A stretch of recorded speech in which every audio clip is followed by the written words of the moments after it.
Ho, ho, ho! It's the annual Kirk's Drum Room Christmas buying guide for drummers.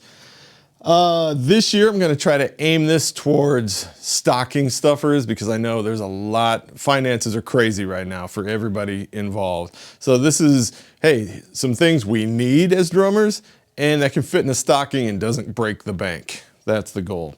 All right, folks, so here we go. Number one, we all need drumsticks. That's right, we all need drumsticks. Now, when buying drumsticks, you need to find out what your drummer plays. There are thousands of different drumsticks from major companies, and all the major companies are great. I am a Vic Firth endorser. I prefer them over everybody else, but those other companies are excellent companies too, and your drummer may play ProMark, or they may play Vader, or they may play something else, and those are the sticks they like. So find out the company and also find out the designation, like the model number. I love 55A from Vic Firth. Maybe your person likes 5A from Vader or whatnot. So find out the brand and the model and get them some. Next, with sticks, buy them at least 2 to 3 pairs. And honestly, for Christmas, I would try to pony up the dough and buy one brick of sticks for your drummer. But 2 to 3 at the least. We will use them, and they do break over time. So at least 2 to 3, but maybe a brick. Try and get them a brick. That would be great.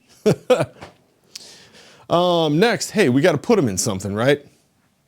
A stick bag. A stick bag right here. This is one of the new Vic Firth ones from last year. I love this bag. I love this bag. I think it's fantastic. It actually has a padded slot for a laptop or an iPad or whatnot inside. It's great. It's got, you know, some decent pockets, front and back. This bag's bigger than most, so keep that in mind. Most students won't need a bag this size. And yeah, so lots of pockets inside, lots of room for not just sticks, but mallets, if they play mallets or timpani mallets or whatnot. Do you need this bag? No, you don't. I would say if you're a pro, this was something to check out. But just get them a decent stick bag. Something large enough to hold, hey, 6 pairs of drumsticks. That would be lovely. We would all love that. Let's move on, shall we? We all need a drum key. And this one happens to be by Remo. I am a Remo endorser, but Evans makes a good key, and there are other great keys out there. Go to your local drum shop or guitar center or whatnot and look at the keys. They're not that expensive. I prefer this one, seconded by the equivalent from Evans. This one has a magnet inside, so it attaches to your tension rod so you don't lose them. It's got a nice rubber grip at the top here, and then it's got a drill bit. So I personally take my drum heads off with a drill because it's fast. I never use a drill to put drum heads on. Never. Keep that in mind. But yeah, take them off with a drill, and if you have one. But that's why I like this key. Evans makes one too, so that's great.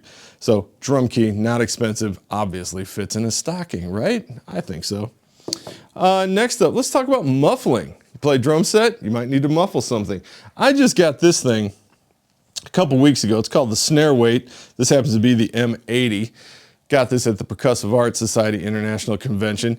And it just clips onto your snare drum rim and mutes it.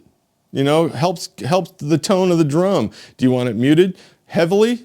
You know, do it this way. But the cool thing about this is maybe you don't want this much weight or this much muting. Maybe you only want like a smidge. It has a magnet up here so it can fold over and you only get so much on there. Maybe you want that much muting. Maybe you want the whole thing. It's very cool. This thing is also very tight on this drum rim. It's not coming off anytime soon when you put it on unless you pull it off. Fantastic thing. Again, this is called the Snare Weight M80, so look that up. I also, when I'm recording, especially in this room, this is not the greatest drum room in the world. We've tried to put some acoustic, devices on the wall, but it's still not the greatest. So sometimes I still have to put a gel or something on my drums. So moon gel, that's a cool thing. Right now I'm using the Remo equivalent It looks like a moon gel, but it's black and says Remo on it. I also like to use a thing called drum dots. Same idea, they're circular. They come in small ones and big ones, and they're actually very cool. So, but right now I've got the Remo ones on my drum set. They all do the same thing. You just attach them to the drum, put them on top, and they have enough little adherence that they will stay on the drum. Drum heads. Drum heads, we all need drum heads. This happens to be a Remo coated Emperor. If you've been watching my channel for a while, I think most of you know, I usually use a Remo coated Ambassador, love them. But I got curious and I used to use these, the Emperors, the coated Emperors, used to use them decades ago. So I just went, hey, I'm kind of bored, why not? Let's try the Emperors this time. So got me a set of Emperors. Again, like the Drumsticks, find out what company and what model of drum head they use if you're planning on going this route. Now, this is not really a stocking stuffer. One, you're not gonna fit this in a stocking, but cost-wise, if you get a whole set for your drum set, that's a lot of money.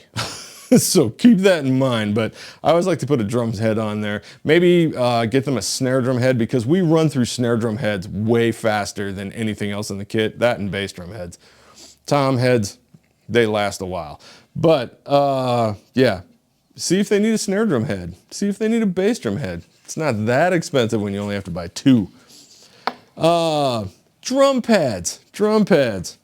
You probably know, if you've seen my channel enough and seen the video, this is my favorite drum pad on the planet, and it is the ProLogix Red Storm pad. I adore this pad.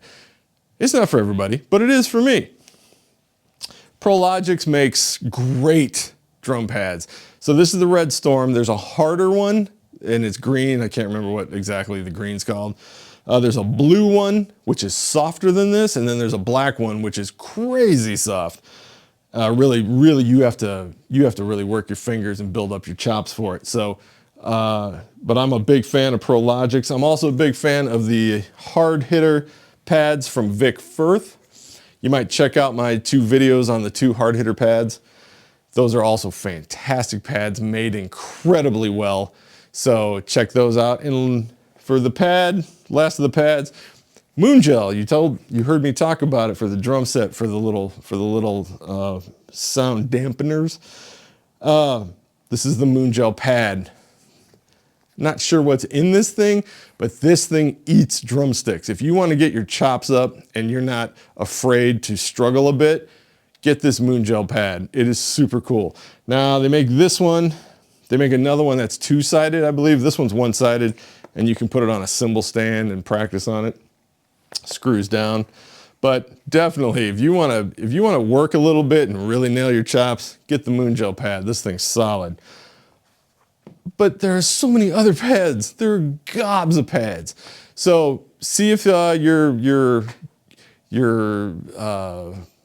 drummer has a very specific pad. Get that one. That's the one they're really looking for. Lastly, let's talk books.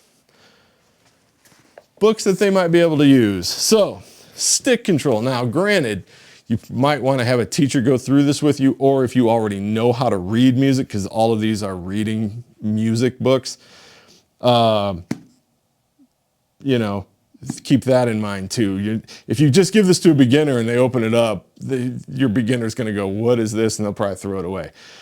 But if they're a pro, if they're intermediate, if they already know how to read a little bit, these are monster great books. So, Stick Control, probably the #1 drum book ever. Not just educators, but find any major drum set artist, percussionist, anybody.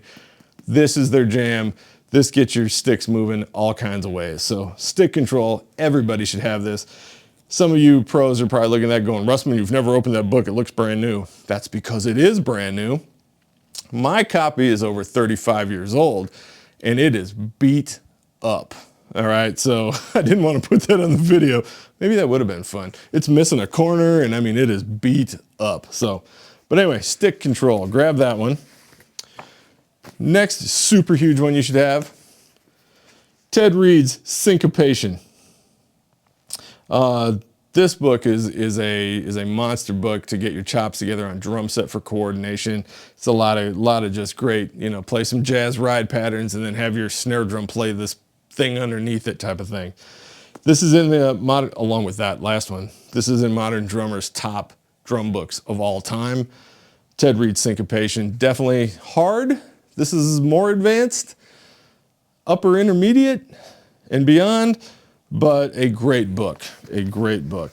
Next up, another top Modern Drummer book, Gary Chester's New Breed. This one is difficult. This one is coordination-wise very difficult and very rewarding if you put your time in. Incredibly rewarding. Gary Chester's New Breed, grab a copy of that. Future Sounds, this is on that upper intermediate and beyond level. I've been through this book. I keep going through it. I'm in it again. There's so much here to get you on the drum set to think of how you want to sound on the kit. Dynamic levels and all these things with monster grooves. David Garibaldi from Tower of Power. You look him up if you don't know who he is. What a monster drummer. Great educator, and this book is, everybody should have it. Everybody should have it. Next, my buddy Jim Riley from Rascal Flatts wrote this book, Survival Guide for the Modern Drummer. I use this with all my students. This has gobs, lots and lots of different grooves from different styles of music along with play-along tracks. And the play-along tracks are great. I mean, great, great. They're real songs. No song you ever heard, but they are set up like real songs. They sound amazing. You download them, you play along with them from things in this book, and this book is a must-have for beginning drum set. Maybe not beginning drum set, but real close to beginning drum set. You get to play along with real studio musicians, and you get to figure out how you actually sound playing real pieces of music. So, Survival Guide for the Modern Drummer by Jim Riley. Grab that one. Lastly, Mark Juliana's Exploring Your Creativity on the Drum Set. When I got this, I wasn't sure what I was really getting into. And then I got it and opened it up and started playing through it. And the idea behind this book is to help your creativity, to not always play the same drum fills that you always play, but to maybe take those ideas and stretch them to cooler ideas and help you improvise better. This book is phenomenal. What a great teaching concept he came up with in here. So if that's what you're going for, this is definitely upper intermediate to advanced, I think. But a great book to help your creativity, your improvisations and whatnot on the kit. So definitely worth buying. All right, folks, that's it. That's that for my stocking stuffers for 2025. If you like my videos, hit that subscribe button, hit the like button, hit the bell icon so you don't miss any content down in the comment section. What do you want for Christmas? Could be anything, doesn't need to be a stocking stuffer. You want that $30,000 Neil Peart replica drum set from the R40 tour? Hey, that's up to you. Put that down in the comments section. And other than that, I hope you guys have a fantastic holiday season. Hope you get what you want for Christmas, and hopefully it's drum related. And until the next time, everybody, take care.